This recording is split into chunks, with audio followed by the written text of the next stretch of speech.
Good morning, it is Wednesday the 10th of June 2020, day 10 of my 100-day vlogging video podcast journey thing. And I really should come up with a better name or a better description for it.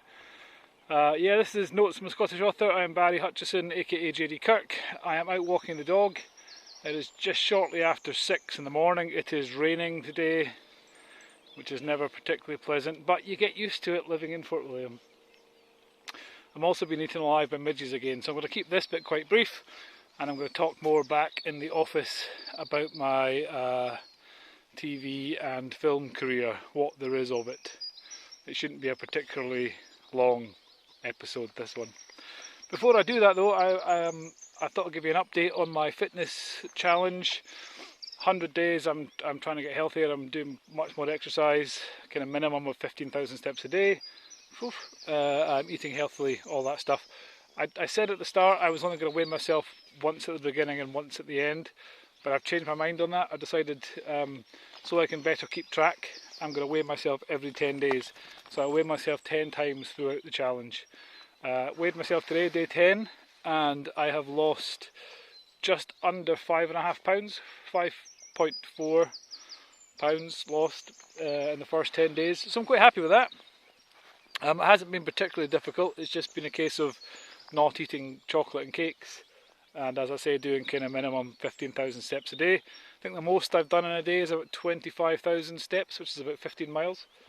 And I've done a bit of cycling as well, but yeah, so going well so far. I'm being eaten alive, so I'm going to go, and I will see you back in the office shortly, where it shall be dry, warm, and I won't be consumed by insects. So here I am back in the office, cup of tea in hand, warm and dry. We ended up walking about 7 or 8 miles today. We walked up from Fort William way up to the North Face car park, which leads up to Ben Nevis, and kind of walked up some hills there, so that was quite good. But back in the office now, about to do some work, but I thought I'd quickly tell you about my film and TV career, as I mentioned earlier. Don't bother getting comfortable because it's not very long. I actually started out wanting to write film scripts. The first kind of completed projects I ever did were film scripts. When I was 17, I had a film script picked up by an independent film producer in New York, and I thought, fantastic, I'm going to be filthy rich and live in a palace made out of gold on the moon or somewhere. Maybe not the moon would be a rubbish place to live, but somewhere nice. So I've done it, I've made it, fame and fortune awaits. The film never happened. I wrote another film script. That one was called Curse of the Bog Women. It was a comedy horror set in this make-believe village in the Highlands called Glen Lachart. More on that later. And I wrote that, and then I wrote another film script called Making a Killing. And that came about when I was talking to, that was before Curse of the Bog Woman was picked up. I'd sent it to a production company in Newcastle, who I'd been kind of given the contact details of. I was still only about 17, 18 at the time, and I sent it to them, and they replied saying, we really like the writing, but comedy horror is not really our thing. Do you have any kind of low budget thrillers? And I said, yep.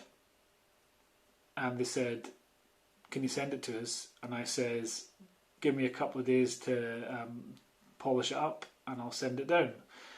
And then I sat down and I tried to come up with an idea for a kind of low budget thriller. And over the next 3 days, I wrote a screenplay called Making a Killing, about two brothers from Glasgow who tried to become hitmen. And I sent that down, and that was optioned by the production company in Newcastle, and then never produced. And after that, I kind of fell into writing website stuff and later books, comics, and I didn't really do any other TV stuff until about 5 years ago, maybe slightly long. That would have been longer. My daughter was probably about 2.5, 3, so about 7.5 years ago. She was obsessed with a TV program called The Bops. And the Bops were a couple of middle-aged guys who kind of sang and played the guitar on kids' TV. Very low budget, kind of 4 or 5 minutes long episodes. These couple of guys kind of singing and making fools of themselves, as children's entertainers are prone to do. And my daughter was obsessed with it. And I tweeted one morning when I was up with her, about 6 o'clock in the morning, I tweeted, there's something a bit disturbing about the Bops, especially Keith. Keith being one of the two Bops. And later on that day I got a reply on Twitter from Keith from the Bops saying, you're absolutely right, and admitting that he was terrifying. And then I felt really bad because, you put this out and then you don't really think that there's a real person there, and I kind of joked away with him for a bit. I ended up sending some books down for his son, and he made him and Stan Cullymore, who was the other one of the Bops, they made a little video for my daughter and sang her a song and all that stuff about her, and so it was brilliant. And then he told me that he was producing a comedy series for CITV, children's ITV, called Bottom Knocker Street, which was going to star Phil Jupitus, and asked if I'd be interested in writing a script, trying out writing a script. So I did. I wrote a script, and then he says, great, would you be interested in writing 13 episodes of this? And I said, yeah, no problem. I find just saying yes to stuff is a good way to build a career. So I said yes, absolutely. And instead of 13, it ended up being about 36 episodes of the 52 episode series. It was an amazingly fun thing to work on. And it was, they had some budget problems. It would have been an amazing documentary, a fly-on-the-wall documentary of the production of Bottom Knocker Street would be a thing to behold, I think. So I made that, went out in CITV. Since then, I've done some animation for DreamWorks Studios. I did a series called Kip Van Creepy, Delivery Boy, which I think is on Amazon Prime. Just, again, very short, kind of 5-minute episodes. Weirdly, I've done a lot of stuff for Costa Rican TV, Costa Rican animation. And then I did the Supermansion animated series, as I mentioned, yesterday, the day before. I can't remember when I spoke about that. Recently, anyway. The day I was talking about comics is when I spoke about Supermansion, which I think was yesterday. I lose track. I can't remember. All the days are blending into one. So, so that's kind of at the moment all I've really done for TV. I've written various other scripts. One of my children's books series is in development as a possible TV series at the moment. There's been some interest, quite firm interest in one of my books, which hopefully I'll be able to discuss in more detail soon.